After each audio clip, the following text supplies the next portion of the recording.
প্রিয় শিক্ষার্থীবৃন্দু, আজকে আমরা আলোচনা করব নবম দশম শ্রেণীর ত্রিকোণমিতিক অনুপাত 9.1 এই অধ্যায় নিয়ে আলোচনা করব।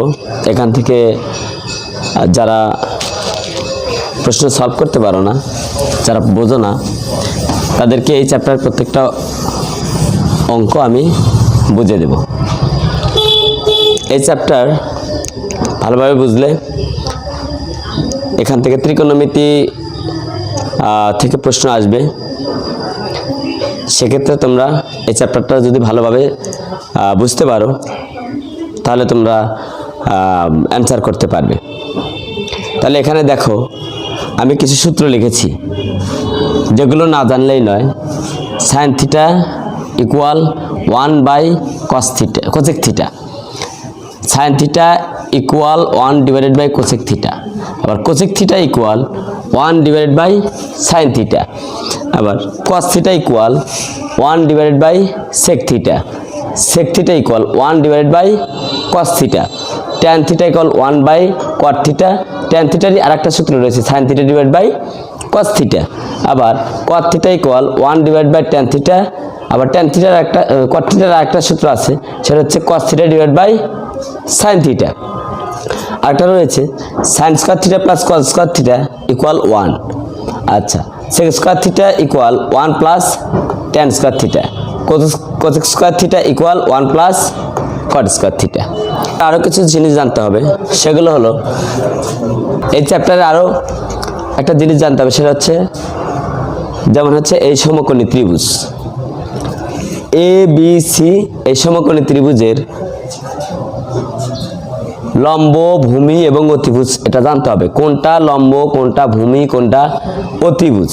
আচ্ছা, আমরা যদি এইটা কোণ ধরি, একটা জিনিস মনে রাখতে হবে, এটা যদি কোণ ধরি, কোণের ঠিক বিপরীত বাহুটা হবে লম্ব, তাহলে কি এটা হবে লম্ব। আচ্ছা, বড় বাহুটা হচ্ছে অতিভুজ, এটা হচ্ছে কি অতিভুজ, বাহুটাই হচ্ছে কি ভূমি। তার মানে কি, এখন আমরা হচ্ছে কোণের বিপরীত বাহু কি লম্ব, বড় বাহুটা হচ্ছে অতিভুজ, বাকি যেটা থাকে সেটা ভূমি। আচ্ছা, এখন যদি আমরা কোণটা যদি এইখানে না দেয়, যদি এইখানে দেই, এইখানে দিলে তার মানে কোণের বিপরীত বাহু কোনটা, এইটা হবে তখন লম্ব, এটা অতিভুজ, এটা তখন হবে ভূমি। এই জিনিসগুলো জানতে হবে। আচ্ছা, এখন আমরা জানি যে ধরো এই লম্ব দেওয়া আছে, ভূমি দেওয়া আছে, অতিভুজ বাইর করতে হবে। তাহলে লম্ব, ভূমি এবং অতিভুজ যদি দেওয়া থাকে, তাহলে আমাদের সূত্রটা পিথাগোরাসের উপপাদ্য থেকে সূত্রটা কীরকম হবে, যে অতিভুজ স্কয়ার সমান লম্ব স্কয়ার প্লাস ভূমি স্কয়ার, এটা হচ্ছে সূত্র। অতিভুজ স্কয়ার ইকুয়াল লম্ব স্কয়ার প্লাস ভূমি স্কয়ার। এখন আমরা যদি এটা কোণ দিয়ে থাকি, তাহলে এটা যদি লম্ব হয়, এটা যদি অতিভুজ হয়, এটা যদি ভূমি হয়, তাহলে আমরা কি করতে পারি, অতিভুজ সমান আমরা লিখতে পারি যে, তাহলে এই অতিভুজ আমরা বের করব কি অতিভুজ, তাহলে অতিভুজ এটা সমান, তাহলে কি এই বর্গ যদি উঠায় দেয় তাহলে কি উভয়পক্ষে বর্গমূল করতে হবে।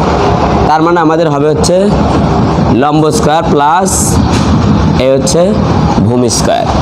তাহলে এই চিত্র অনুযায়ী, যদি চিত্র অনুযায়ী ধরি, তাহলে অতিভুজ কত এসি, তাহলে আমরা লিখতে পারি যে এসি ইকুয়াল, আমরা লিখতে পারি এসি ইকুয়াল কত হবে, বলে এসি ইকুয়াল লম্ব কত দেওয়া আছে এবি, আমরা লিখতে পারি এ বি তার উপর স্কয়ার প্লাস ভূমি কত, বলে বি সি তার উপর স্কয়ার।